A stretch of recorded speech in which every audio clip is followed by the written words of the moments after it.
and welcome to another episode, and in some ways, our first episode of Making Waves, a podcast where I sit down and talk with today's firm leaders and MPB alumni about leadership in accounting firms. My name is David Toth with Winding River Consulting, and today I'm excited to be joined by Jessica Freiburg, managing partner of Sassetti at age 42, a $12 million firm located in Chicago, Illinois. Jessica, how's your summer going? I know you have 4 little ones with a packed schedule. Yeah. Hey, thanks, David. Thanks for having me. Summer's going well. We were lucky enough to take a nice vacation to Greece earlier this summer. Nice. So really enjoyable experience. My first time going there. And, now it's just kind of back to the grind. They're doing some camps and keeping themselves busy. So it's been good so far. It's crazy with these kids as they get older. Summer flies by. But I'm looking forward to diving in today about your journey to managing partner, one that entailed some time as a co-managing partner, hearing a little bit about the growth plans for Sassetti, some of your priorities, and how you are one of the unique firms that are majority owned by women. And excited to talk about that. But before we get started, I remember coming to your office. I think it was pre-pandemic or right around then. It was your old office. I know you have a gorgeous new build that you guys have, I think, in the Rosemont, Chicago area. But I'll never forget the first time coming to your office and the first words that came out of Gary's mouth. I don't know if you remember that or not.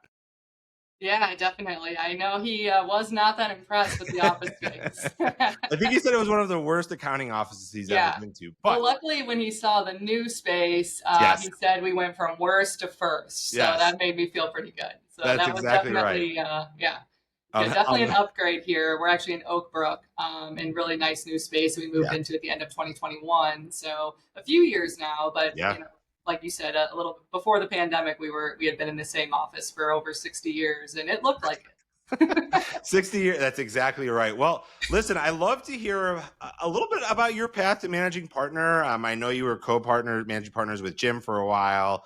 A little bit about your background and history and how you decided that managing partner was the right fit for you. Yeah, thanks. So I joined Sassetti right after college in 2004. And, at the time we were a little under 20 people.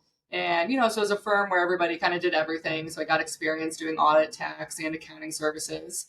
And then we started to grow a little bit more and, differentiate between departments as most firms are now.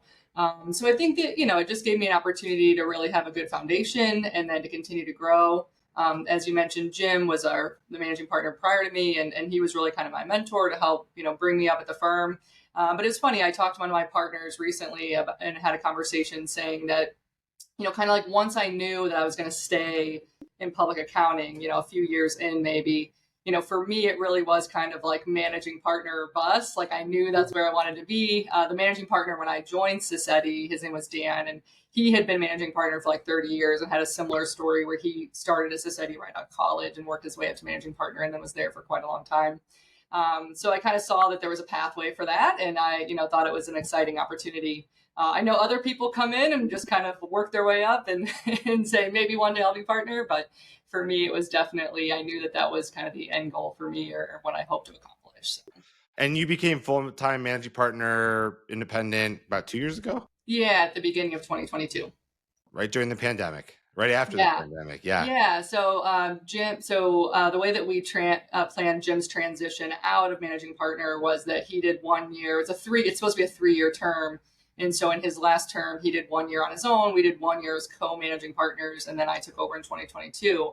What's interesting about that is, as you said, I kind of became co-managing partner at the beginning of 21.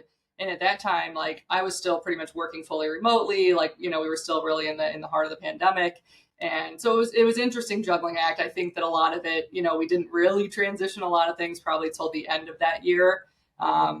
But it still gave us an opportunity to start, me to start better understanding what I was getting into, I guess, as far as the managing partner role and, making sure that I had everything else kind of in line to take that additional task on.